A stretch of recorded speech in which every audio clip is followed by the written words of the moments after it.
5-4, and if they beat the Steelers next week, yeah, it probably won't happen. But finally, they've got a basis. They're competitive. They got a great running game and a good defense. And if you look back at the starting lineup of these Raiders today, the team that'll start on Sunday, half of them are good middle-round draft picks, the same kinds of guys Davis used to get back in his prime. So while he made some misjudgments on some picks, some first-rounders that were very obvious, he was actually, his middle-round picks over the last 4 years have been great. And the guys who are making these Raiders very competitive are typical Al Davis picks. So love him or hate him, he still knows his football players. I mean, I don't think they're going to win the division by any means. I mean, I think it's going to be Kansas City, and then Pittsburgh is probably going to beat him this week, but it's going to be a hell of a game. Come on, where's your optimism? Okay, I just look at the fact that the fact is Pittsburgh, whatever their flaws, can stop the running game. Mm-hmm.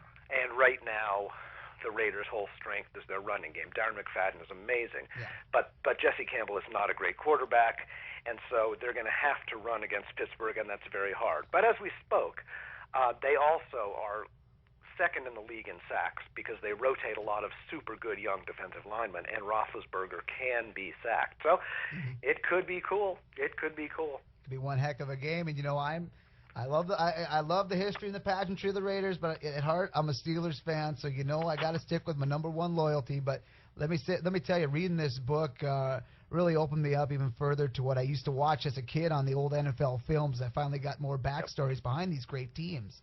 Well, the Steeler thing really, I begin the book with the Immaculate Deception. You guys call it the Immaculate Reception. Yes. The Raiders call it the Immaculate Deception because right after the game, Frenchie Fuqua did go into the Raider locker room and confide to Raymond Chester that, yes, the ball had hit him. But that probably gave him some more life to his NFL career, though, when you think about it. Oh, absolutely. He's still out on the banquet circuit selling that story.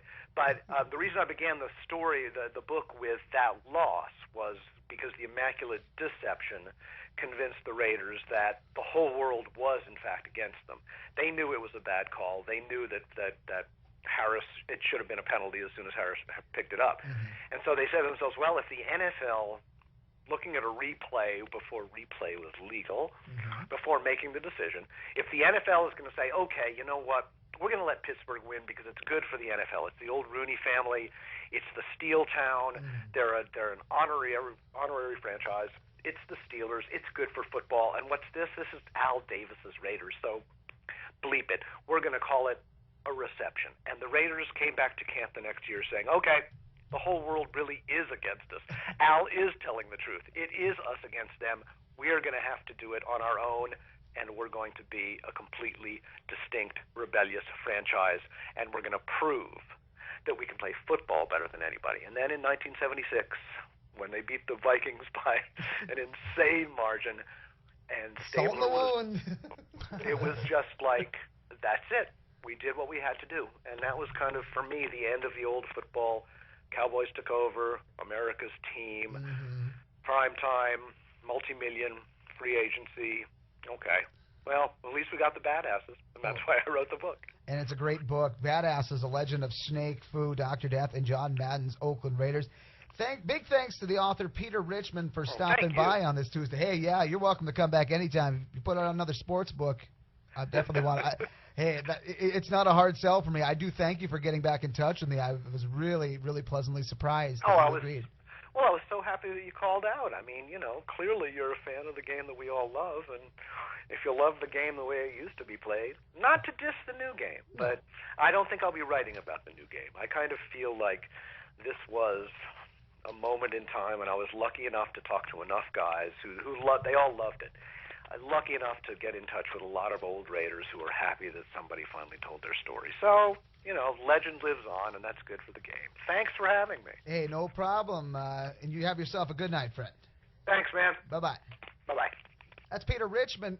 Excellent interview, guys. We learned a little bit about the Oakland Raiders storied franchise and the great seasons they had in the 1970s. What do you think, gentlemen?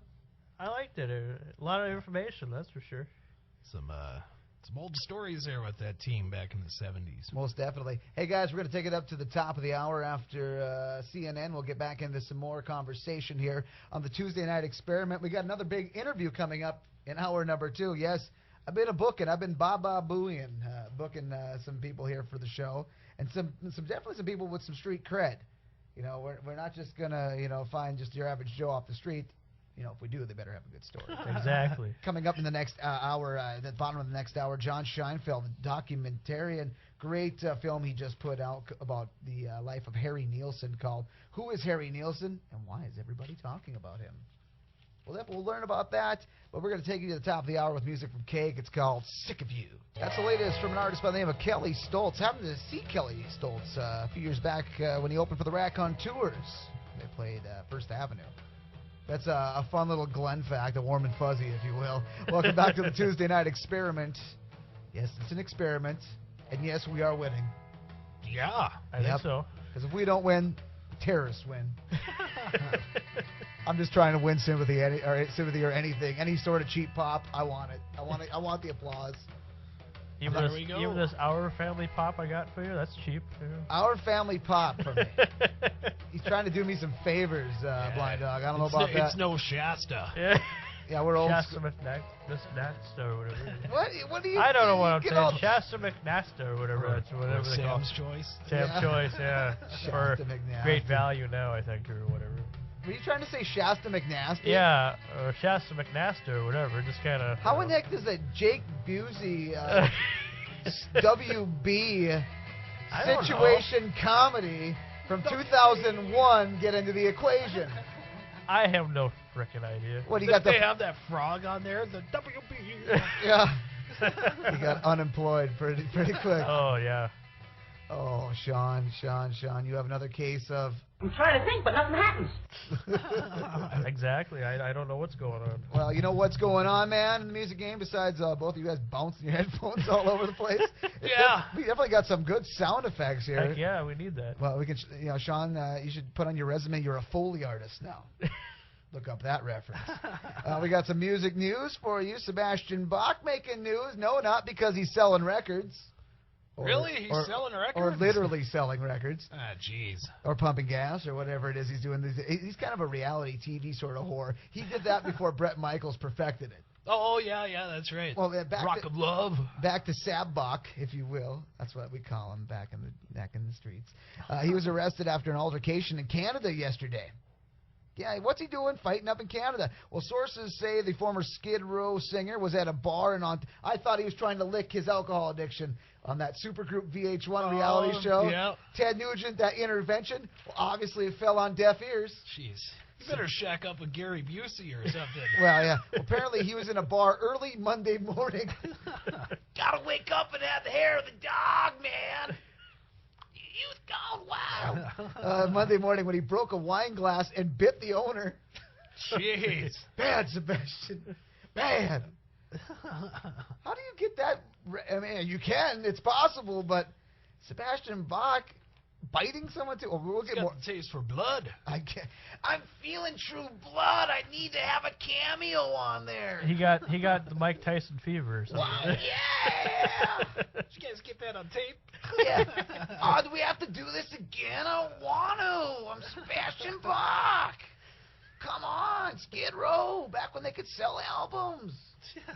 The singer was asked to leave the establishment, actually, just after midnight. So he wasn't going for some morning nectar, apparently. It was told that he couldn't bring, I'm losing my voice, couldn't bring his glass of wine with him. After this, Bach just simply hurled the glass at the door, which prompted the venue's owner to make a move to restrain him. All right, slow down, ma'am. Wow.